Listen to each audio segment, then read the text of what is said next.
तृणमूल श्रमिक संगठन के मुताबिक लोन लेकर खरीदी थी गाड़ी, अब चलाने की नहीं मिल रही इजाजत। सड़क जाम कर रहे कर्मचारी।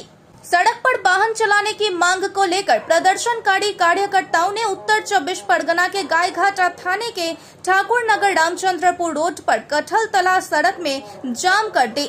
उनका दावा है कि वे 20-25 वर्षों से ठाकुर नगर रामचंद्रपुर ठाकुर नगर 5 पोता रोड पर लोगों की गाड़ियां चला रहे हैं। हाल ही में तृणमूल श्रमिक संगठन के अनुसार कुछ ने ऋण लिया है और नई गाड़ियां खरीदी है।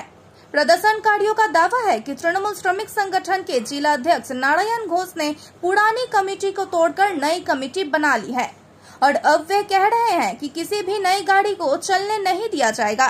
यदि आप गाड़ी चलाना चाहते हैं तो आपको भुगतान करना होगा। प्रदर्शनकारियों का सवाल है कि अगर उन्हें गाड़ी चलाने की इजाजत नहीं दी जाएगी तो वो गाड़ी का भुगतान कैसे करेंगे।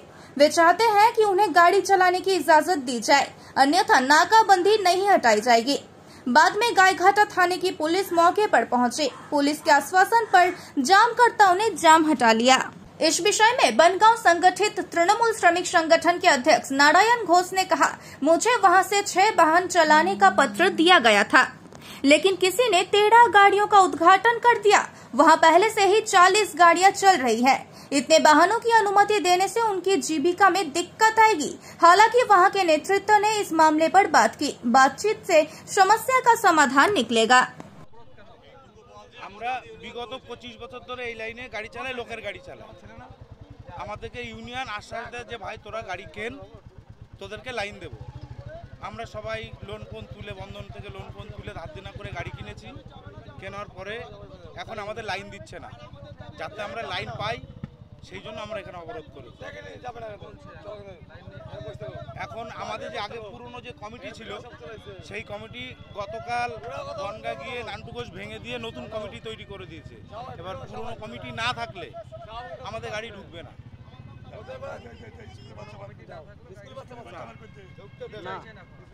আমরা চাইছি যে আমাদের রাজ থেকে এসে পুরনো কমিটি আসুক কি নতুন কমিটি থাকুক, আমাদের কাজের ব্যবস্থা, আমাদের গাড়িগুলো লাইন আমাদের রুজি হ্যাঁ তারা না বলেছে না যে হবে না তোমার। হ্যাঁ তার ভিতরে উত্তম বাইন আছে, সুজিত মন্ডল আছে। এই জন্যই তো আমরা অবরোধ করছি। আমরা এতগুলো টাকা ধার দেনা করেছি, করার পরে আমাদের গাড়ি লাইনে দিতে পারছি। আমরা বিগত 25 বছর যে রুটে কাজ করছি, এই রুটে ঠাকুরনগর 5 পোতা, ঠাকুরনগর সুটিয়া, ঠাকুরনগর ঝাউডাঙ্গা, আমরা নতুন রুট খুলেছিলাম ঠাকুরনগর থেকে ডেউপুল, সেই রুটটা বন্ধ করে দিয়েছি। আমাদের গাড়ি আশ্বাস দিয়েছিল নেওয়ার জন্য, সেই গাড়িগুলো নেয়নি আমাদের, সেই কারণে আমরা এখানে ধর্মঘট করতে বাধ্য হয়েছি। আমাদের যে পুরনো কমিটি ছিল সেই পুরনো কমিটি আশ্বাস দিয়েছিল আমাদের আইএনটিসি। আমরা গাড়ি চালিয়েছিলাম পুরনো 20 বছর ধরে চালিয়েছি, 20-25 বছর বয়স এই রোডে যুক্ত হয়ে আছি। এখন নতুন মালিক যারা কিনেছে গাড়ি তারা সব একসঙ্গে প্যাকেজ হয়ে বলছে এদের গাড়ি যদি ঝোঁকে আমাদের অবস্থা খারাপ হয়ে যাবে। আমাদের নতুন গাড়ি, নতুন রুট একটা চালু হয়েছে আমাদের নিজেদের গাড়ি। হ্যাঁ লোকের গাড়ি চালিয়েছি, এই 25 বছর লোকের গাড়ি চালিয়েছি আমরা।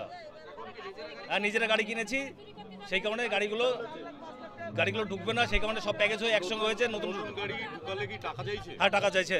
কত টাকা চাইছে সেটা বলছে না, টাকা চাইছে। কে চাইছে? উপর মহল থেকে। উপরে কারা আছে? উপরে এই নামটা কি বললো? হ্যাঁ নান্টু ঘোষ। নান্টু ঘোষ? হ্যাঁ নান্টু ঘোষ টাকা চেয়েছে। হ্যাঁ কত টাকা চেয়েছে সেটা বলেনি। হ্যাঁ টাকা দিলে গাড়ি ঢুকবে, তার গাড়ি ঢুকবে না।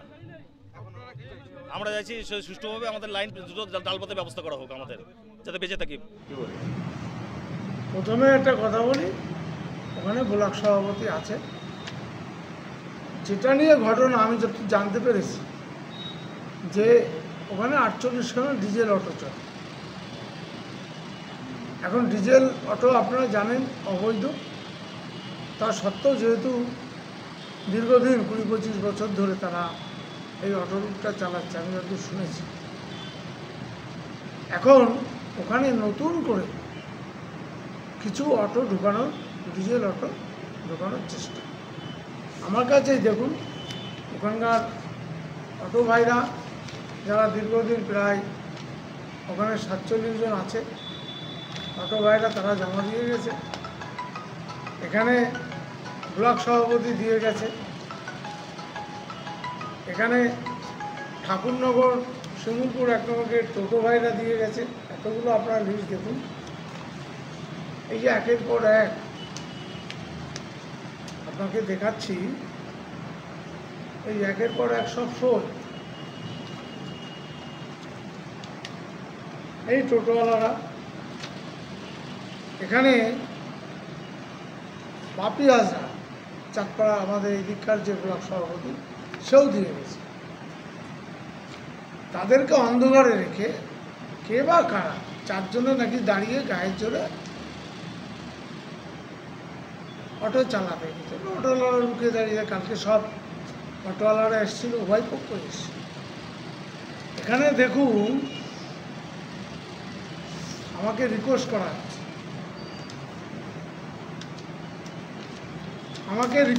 হয়েছে আমাদের প্যাডে আমাকে দিয়েছে যে 6খানা গাড়ি দেওয়া হোক। এতজনের সই আছে, আপনারা দেখতে পাচ্ছেন। এইবার অটোওয়ালাদের বক্তব্য যে আমরা 48 জন চলছি, তারপরে ওরা বলছে 13খানা চালিয়ে দিয়েছে। আমি বললাম আমাকে তো ওখানে 6খানা দিয়েছে। এবার পেটের দায়ে মানুষ আসে, আজকে দীর্ঘদিন তারা এই অটো চালিয়েই খাচ্ছে।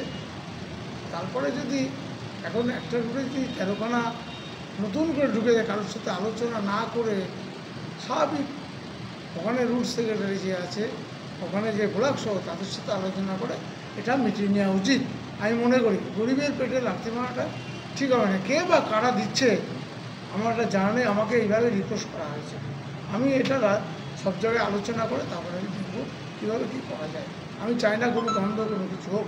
এই যে বলা হচ্ছে কে নিয়ে খারাপ, এখন আপনি এটা বুঝতে পারছেন 6খানার জায়গায় 13খানা, তাহলে এর মধ্যে শস্যের মধ্যে ভূত আছে, কে বা কারা করছে এটা আমার জানা নেই। ঠিক আছে, এগুলো কি সব মানে অবৈধ, বেআইনি অটো? সবই বেআইনি। ডিজেল মানে বেআইনি, সরকারের। আপনারা কি মানে কি চাইছেন, কি পদক্ষেপ নেবেন? পদক্ষেপ ওখানে ব্লক সভাপতি আছে, ওখানে সভাপতিরা আছে, এক জায়গায় বসে সিদ্ধান্ত হবে। কারণ কারুর পেটে লাথি মারা যায়। আমাদের নেত্রী মমতা বন্দ্যোপাধ্যায়, অভিষেক বন্দ্যোপাধ্যায়, আমার রাজ্যের সভাপতি দ্রৌপদ বন্দ্যোপাধ্যায় একটাই কথা, এখানকার মানুষ, মেহনতি মানুষ, তাদের পাশে সবসময় থাকে।